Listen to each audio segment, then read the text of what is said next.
Blood-stained Brioni silk and the sharp scent of Macallan 25 changed Nia's life forever. Saving a brutally wounded, heavily intoxicated crime syndicate boss was never on her weekend agenda. Yet, exactly 7 days after pulling him from a New York alley, she was handed a $50 million empire. The rain in Manhattan didn't wash away the city's sins, it just made them slicker. Nia pushed through the heavy steel doors of the service exit, the freezing October downpour instantly soaking through her thin wool coat. At 26, she was pulling back-to-back graveyard shifts at a high-end Tribeca lounge, pouring $1,000 bottles of champagne for Wall Street executives while struggling to keep the electricity on in her cramped Queens apartment. She was exhausted, her feet aching in her sensible black work shoes, her dark skin gleaming under the flickering glow of a failing street lamp. She dragged the heavy industrial trash bags toward the dumpsters, her mind numb with the arithmetic of poverty, rent, groceries, the student loans from a hospitality degree she could barely use. Then she heard the cough. It was a wet, ragged sound, followed by the heavy thud of a body slumping against wet brick. Nia froze. Every instinct told her to drop the bags and run back inside. New York alleys at 3 a.m. were no place for a woman to play hero. But a low groan cut through the sound of the rain, laced with a terrifying amount of pain. Cautiously, Nia stepped around the edge of the dumpster. Sitting in a puddle of water in his own blood was a man. He was tall, broad-shouldered, and dressed in a bespoke charcoal Brioni suit that was rapidly turning a sickening glossy black near his ribs.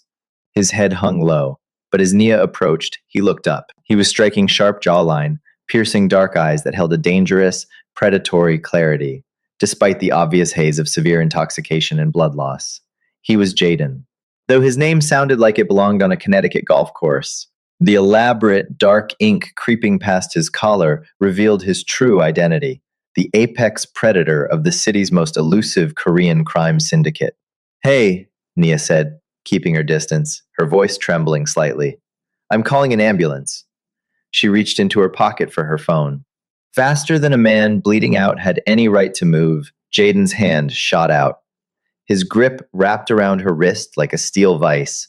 His skin was freezing. "No cops," he rasped, his voice a low, gravelly baritone that sent a shiver down her spine.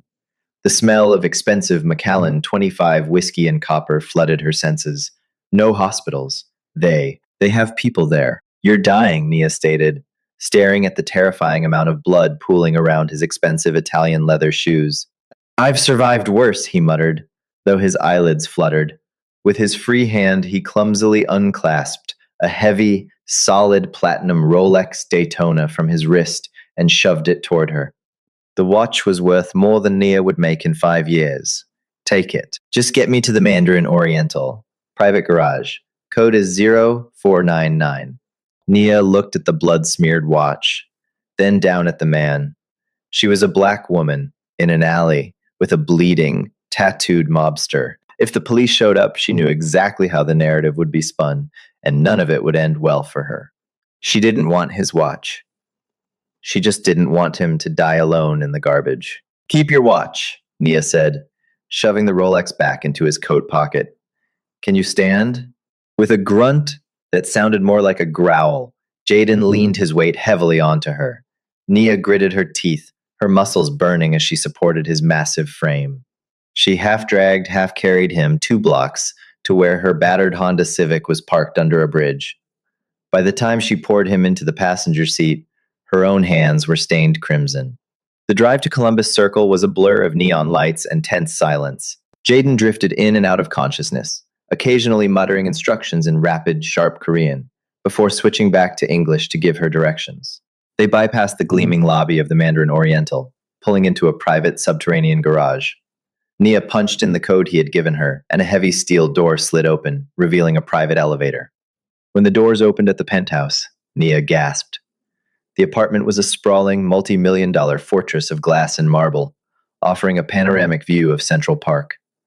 But she didn't have time to admire the Loro Piana cashmere throws or the Steinway grand piano. Jaden collapsed onto a massive white leather sofa, staining it instantly. "Bathroom," he choked out, pointing a trembling finger. "First aid kit under the sink." Nia ran. She returned with a trauma kit that looked more suited for a military medic than a luxury apartment. She unbuttoned his ruined shirt, trying to ignore the hard, muscular planes of his chest and the intricate syndicate tattoos that mapped his skin. The wound was a deep, ugly laceration along his rib cage. A blade, not a bullet, thankfully. This is going to burn, she warned, uncapping a bottle of medical-grade antiseptic. Jaden didn't flinch as she poured it over the open wound. He just stared at her. His dark eyes tracked her every movement, watching the careful, steady way her brown hands worked. Nia was focused, professional, and entirely unfazed by the opulent wealth surrounding her. She stitched the deepest part of the cut with butterfly closures, applied heavy gauze, and wrapped his torso tightly with medical tape. When she was done, she walked to the kitchen, poured a glass of ice water, and set it on the glass coffee table next to 2 Advil. Your bleeding has stopped, Nia said, washing her hands in the kitchen sink. She didn't look back at him. You need real stitches tomorrow. Don't drink anymore. Jaden watched her grab her damp coat.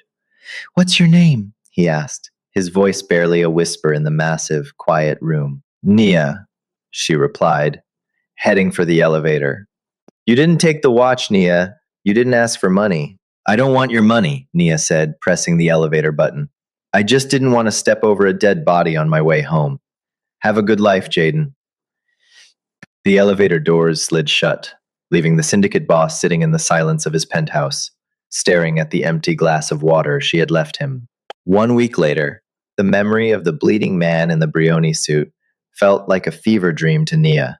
Reality had come crashing back with unforgiving speed. Her second job was at the Astor Crown, a notoriously mismanaged boutique hotel in Midtown. Nia worked the front desk and managed VIP guest services, a grueling position made infinitely worse by the hotel's general manager, Bradley. Bradley was a petty, cruel tyrant who wore cheap suits and heavy cologne. He took particular pleasure in tormenting Nia, frequently assigning her double shifts, making thinly veiled, derogatory comments about her natural hair, and threatening to fire her over the smallest infractions. It was Thursday afternoon, and the hotel lobby was quiet. Nia was standing behind the marble concierge desk, organizing a stack of reservation files, fighting the exhaustion that pulled at her eyelids. Nia! Bradley's voice echoed across the lobby, sharp and nasal. He marched toward her, his face flushed with unearned authority. I told you to have the 4th floor suites prepped by noon. It's 12:15. Are you deaf or just entirely incapable of doing your job? Housekeeping is understaffed today, Bradley, Nia replied calmly, keeping her voice even despite the anger flaring in her chest. I went up and helped them strip the beds myself. They need another 20 minutes.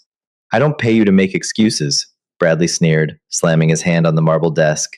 I've had it with your attitude. Pack up your locker. You're done. Fired. Get out of my hotel. Nia froze. Panic, cold and sharp, flooded her veins. She couldn't lose this job. Not this week. Her rent was due in 3 days. Bradley, you can't be serious. Before she could finish her sentence, the heavy glass doors of the hotel lobby slid open with a synchronized hum. The atmosphere in the room changed instantly. The ambient noise of the hotel seemed to evaporate, replaced by a suffocating, heavy tension. 3 men walked in. They were dressed in immaculate, tailored black suits. They moved with a terrifying, synchronized precision, fanning out across the lobby to secure the exits. Following them, stepping out of a matte black Mercedes Maybach S 680 that had parked illegally on the curb, was Jaden. He looked completely different from the broken, bleeding man in the alley. He wore a midnight blue 3-piece suit that fit him like armor. His posture was rigid, commanding, and radiating absolute power. The only sign of his previous brush with death was a slight stiffness in his gait and a faint, pale scar just visible above his collar. Bradley turned around, his face draining of color as he recognized the men. While the general public might not know Jaden's face, anyone operating in the shady, money-laundering underbelly of New York real estate knew exactly who the syndicate boss was. Mr. Sterling, Bradley stammered, his previous arrogance vanishing instantly. He practically stumbled over his own feet as he rushed forward, bowing his head submissively. We weren't expecting you. Is there a problem? We pay our percentages on time. I swear. Jaden didn't even look at him.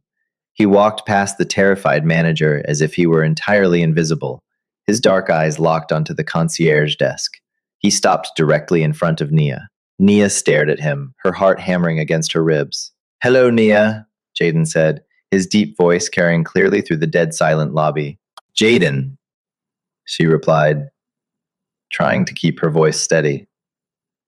Bradley gasped, looking frantically between his fired front desk clerk and the most dangerous man on the eastern seaboard. You know her? Bradley squeaked. Jaden finally slowly turned his head to look at Bradley. The sheer malice in his eyes made the manager take a terrified step backward. For the past 3 years, Jaden began, his voice dangerously soft. This hotel has been a front, a money laundering operation for the very men who tried to put a knife in my ribs last week. Bradley began to shake violently. I didn't know. I swear, I just cook the books. I don't know who owns the holding company.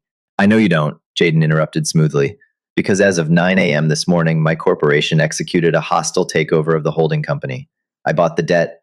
I bought the mortgage. I bought the land this pathetic building sits on. Jaden snapped his fingers. One of the suited men immediately stepped forward, placing a sleek black leather briefcase on the marble desk in front of Nia. He clicked the combination locks open and spun it around. Inside sat a stack of thick legal documents, embossed with the gold seal of Skadden, one of the most ruthless corporate law firms in the country. What is this? Nia asked, her voice barely a whisper, staring down at the paperwork. You saved my life, Nia, Jaden said, stepping closer.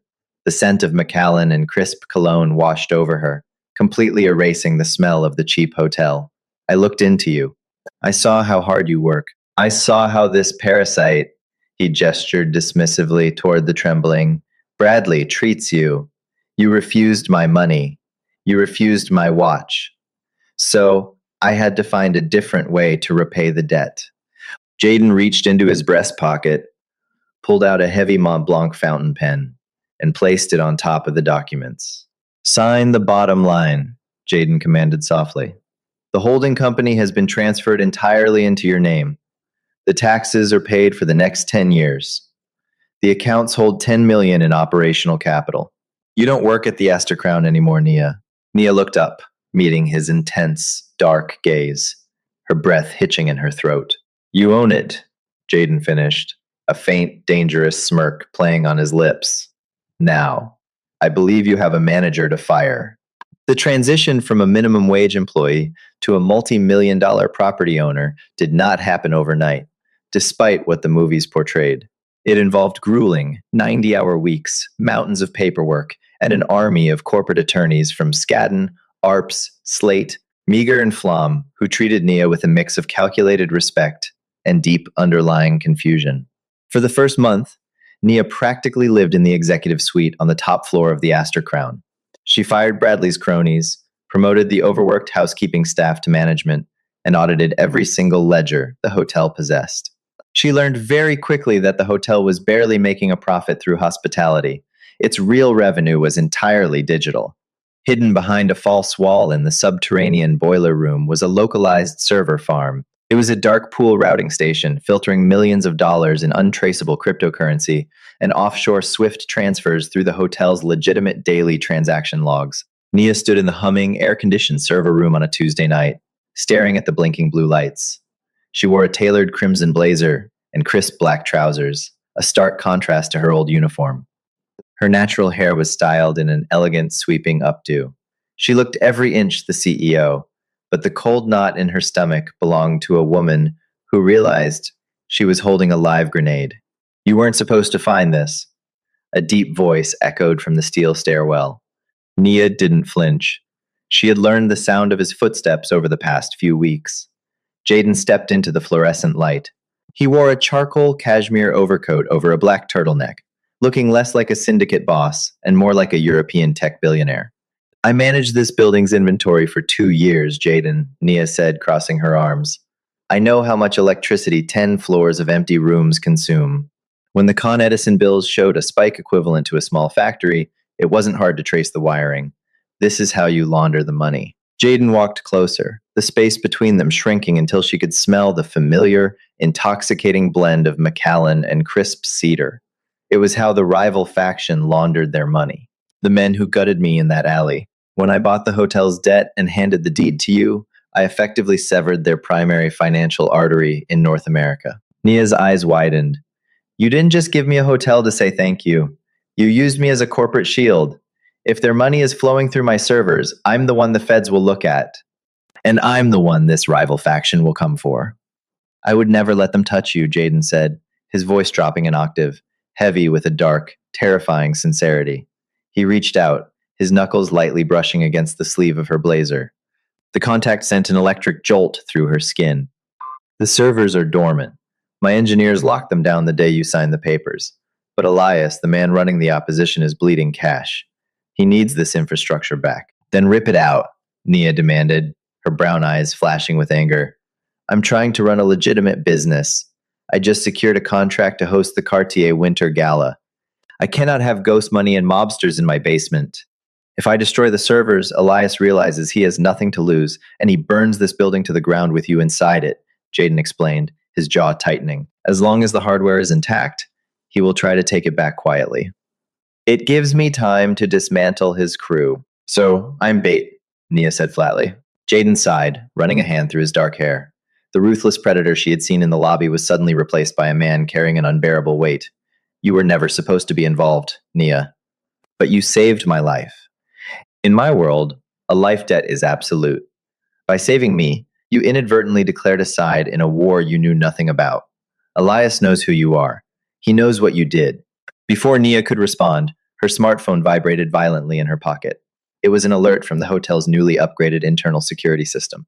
She pulled it out, tapping the screen. The high-definition feed from the service elevator bay loaded instantly. 3 men dressed in heavy maintenance overalls that didn't match the hotel's uniform were prying open the utility doors. They carried heavy, reinforced duffel bags. Jaden, Nia whispered, turning the screen toward him. His eyes locked onto the footage, his expression instantly shifting into cold, calculated violence. He reached under his coat, and the heavy, metallic click of a suppressed Heckler and Koch USP compact being chambered echoed in the small room.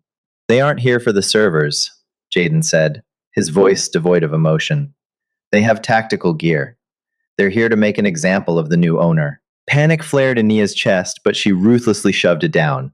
She wasn't a helpless girl from the suburbs. She had survived the hardest parts of Queens. She had survived grinding poverty, and she had survived pulling this very man out of a pool of his own blood. They're on the service elevator, Nia said, her mind racing, calculating the hotel's schematics. It bypasses the lobby. They're heading for the executive floor to find me. Stay behind me, Jaden ordered, moving toward the stairwell. I have men stationed outside, but they're 3 minutes away. I have to intercept them on the 4th floor. No, Nia said, stepping in front of him. If you shoot it out in the hallways, my hotel is ruined. The police will come. The Cartier Gala will be canceled, and I will lose everything. Jaden stared at her, incredulous. Nia, they are professional hitters. You are worrying about a jewelry gala? I am worrying about my empire, Nia shot back, her voice fierce. She walked over to the server farm's primary terminal and rapidly began typing on the keyboard. I control the building's central operating system from here. I'm going to give you an advantage, but you have to do exactly what I say. A slow, dark smile spread across Jaden's face, a look of pure, unadulterated respect. Tell me what to do. The digital schematic of the Astor Crown glowed brightly on the monitor. Nia tracked the red blip of the service elevator ascending through the building. They're passing the 3rd floor, Nia said, her fingers flying across the keys. I'm killing the power to the main elevator shafts so they can't redirect. Jaden, get to the 4th floor maintenance corridor. Jaden moved with lethal grace, slipping out of the server room and taking the concrete stairs 2 at a time. Nia watched him on the secondary camera feed. He was a phantom, his dark suit blending perfectly with the shadows of the stairwell. I'm stopping their elevator between floors 4 and 5. Nia spoke into the earpiece she had grabbed from the security desk. They're going to have to pry the doors open and climb out into the 4th floor laundry bay. Copy. Jaden's voice crackled in her ear, steady and terrifyingly calm. Nia hit the execution command. On the screen, the elevator feed scrambled for a second before stabilizing. The 3 hitters stumbled as the car jerked to a violent halt. Nia watched as they frantically pushed the control buttons, then pulled out crowbars from their duffel bags. They're opening the doors, Nia warned. I'm cutting the lights on the entire fourth floor. Now. She slammed the enter key. The fourth floor plunged into absolute pitch black darkness. Through the infrared security feed, Nia watched the scene unfold. The three men hauled themselves up out of the elevator shaft, landing heavily on the tiled floor of the laundry bay. They drew their weapons, sweeping the area with flashlights attached to their barrels. Two by the industrial washers, one moving toward the linen closet, Nia whispered into the mic, acting as Jaden's eyes. I see them, Jaden replied. What happened next was a masterclass in violence. Jaden didn't just fight, he dismantled them. He moved from the shadows like a force of nature. He grabbed the man near the linen closet, snapping his wrist with a sickening crunch that Nia could hear through the audio feed, and used the man's own momentum to throw him into the steel shelving unit. The other two spun around, firing blindly into the dark. The suppressed shots hissed through the air, shattering the glass of the washing machines. Jaden! Nia gasped, her heart leaping into her throat. I'm fine. His voice came through the earpiece, breathless, but steady. Nia watched the infrared feed. Jaden had vaulted over the folding tables. He closed the distance before the hitters could track him. Two sharp, precise strikes neutralized the second man. The final hitter, realizing he was trapped in the dark with a ghost, dropped his weapon and tried to run for the exit. Lock the fire doors, Jaden commanded. Nia hit the switch. The heavy, magnetic fire doors slammed shut at the end of the hall, sealing the man inside. Jaden walked up behind him, the barrel of his USP pressed coldly against the base of the hitter's skull. Elias sent you, Jaden said, his voice echoing through the comms. The man raised his trembling hands. He said the girl was alone. He said the property was vulnerable. The property belongs to her, Jaden hissed, and she is never alone.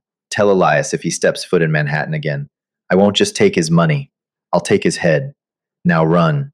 Jaden lowered the weapon. Nia unlocked the fire doors, and the man fled, leaving his unconscious partners on the floor. 10 minutes later, Jaden's cleanup crew arrived, silently removing the bodies and scrubbing the laundry bay. It was as if nothing had ever happened. Nia was waiting in the penthouse when Jaden finally took the private elevator up. He looked exhausted, his overcoat discarded, his white shirt unbuttoned at the collar, revealing the edge of the scar she had stitched together a month ago.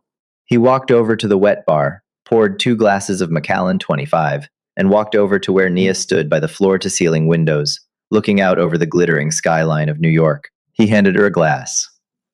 To the Cartier Gala, he said softly. Nia took the glass, the heavy crystal cool against her fingers. She turned to look at him. You used my hotel as a trap. I used their arrogance against them, Jaden corrected, taking a slow sip. He stepped closer, the intensity in his dark eyes stripping away all her defenses. I knew you were smart, Nia. I knew you were resilient. But tonight, you commanded this building like a queen. You didn't just survive. You won.